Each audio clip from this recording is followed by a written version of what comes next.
What is up, guys? Megasonic here with another Dragon Ball Super episode review. Now, this one had to be one of my favorites, and my favorite triple team has to be 17-18 with Goku because, we've seen them a lot together. Like, 17-18 have been helping Goku out pretty much all the time this tournament. Like, Frieza, I'm not surprised. Gohan didn't make one effort to go after his father, and, Vegeta practically ignored Goku unless it came to Ultra Instinct. So, but I do enjoy the fact that 17-18 have been helping Goku out in all his fights, because he needs the extra hand. And, I like that sort of character interaction because how often did Goku talk to 18 during the Buu saga? Think about it. Anyway, remember to like and subscribe, and also share this video with everyone you know and love. And let's get on with the review.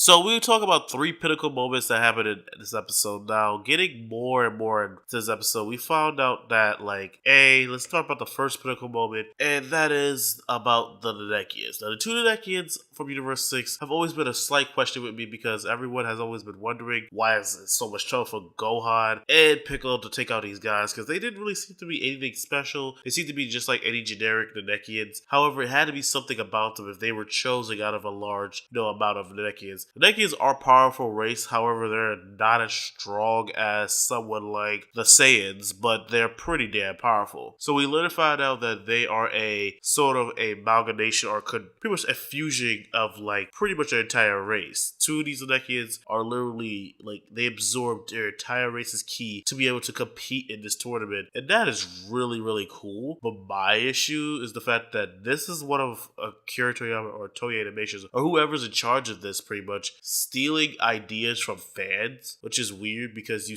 take ideas from fan fiction. And for those who are wondering what I mean, just like Goku Black with the whole evil Goku thing, that's a thing. You also have the God transformations or Super Saiyan God. That's always been a concept in the Dragon Ball Z community before Dragon Ball Super or even Battle God movie. And now, for those who don't know, there is a fan-made comic book, which this whole arc is pretty much a copy of. Not really intentionally a bad copy, but obviously takes ideas from it. And the universe, the Tournament Power is talking about Dragon Ball Multiverse. Now, if you haven't read it, it's pretty good. The creator is really faithful to the source material, and in this version of the tournament, it's not like people are fighting from different universes. It's people from different sort of points in Dragon Ball Z time, such as a universe where Goku and Vegeta never unfused from Vegito. There's another universe where Frieza destroyed the Saiyans, and pretty much King Ko and Cooler are all players in that whole thing, or a universe where Future Trunks exists. Another universe, and this happened to be one universe where there is where Nail, I believe, Nail or some kind of Namekian absorbs all of the Namekians who live on planet Namek to defeat Frieza, I believe. I'm trying to remember it. I have to look back at it. But that same concept of character was he was insanely strong. He's about as strong as a god of destruction, in my opinion. And that was before the concept of a god of destruction became a thing. So if I'm saying he's about as strong as, let's say he's in the manga, he's about Jiren strength, which I agree with. This guy is pretty damn strong. I haven't read it recently in the last 4 years, but it updates daily. You can go check it out. There'll be a link in the description down below. But anyway, let's get more into this. These 2 Namekians are sort of based off this character from the Dragon Ball Multiverse manga, which is not a bad thing. I'm just saying, this is another aspect of Toei Animation or Akira Toriyama taking ideas from his fans and implementing it into the current canon, which is pretty cool. But pay some respects. At least have someone say, hey, in the interview, hey, I got some ideas from this guy who does his own Dragon Ball fan made. Check it out, because no one's gonna really know about this.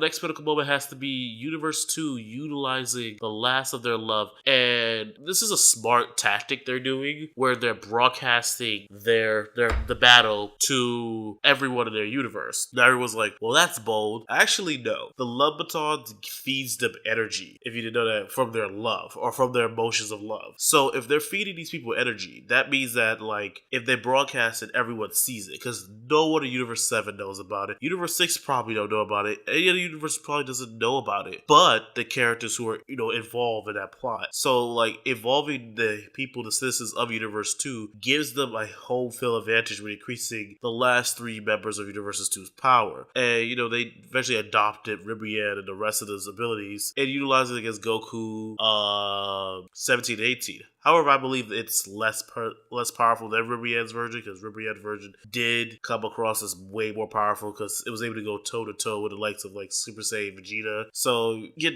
have that kind of idea. And last but not least, obviously you guys know I was going to talk about this, and I'm going to talk about this, is the erase of not one but two universes. Universe 6 and 2 get erased this episode, and this is like really sad. I kind of have some questions about it, but let's get into this. So Gohan is fighting against the Namekians, and he's doing a great job. He's using his mystic form, and he's kicking their ass. And Piccolo comes in with the special beam cannon. They knock him out, and Goku uses his power to kind of like push them out, push out the Universe 2 characters, and they make a nice little cross beam effect. Now getting into them getting erased, I would believe that it was kind of interesting because they went out in a pride of glory. Both universes, they went out as happy-go-lucky. For example, Universe 2, they said goodbye. They say we did a great job. We thank you for participating, all that stuff. Give it a shout out. They didn't like go in horror and fear like every other universes. Probably because they were expecting it to happen eventually. And then Universe 6 also is being taken out. And the way Universe 6 gets taken out, I wanted more from it, but it was like the last 2 minutes episode. I'd have said, animation costs a lot of money, budget cuts, or whatever. But I wanted to see a scene where Chopper at least interacts with Beerus before he leaves. But instead, they kind of chop it down to, Beerus looking at him, and then he like kind of stick his tongue at Beerus before he's erased from existence. And like Beerus goes, say something, and just ignores, like just goes back to his business. I would like to see like a few more words exchanged, but obviously we don't have the time for that. The plans to keep going. And right now I think it's only Universe 3, 4, and 7, and 11. That's what I believe. I know there's only 4 universes. I believe Universe 3 is the robot universe.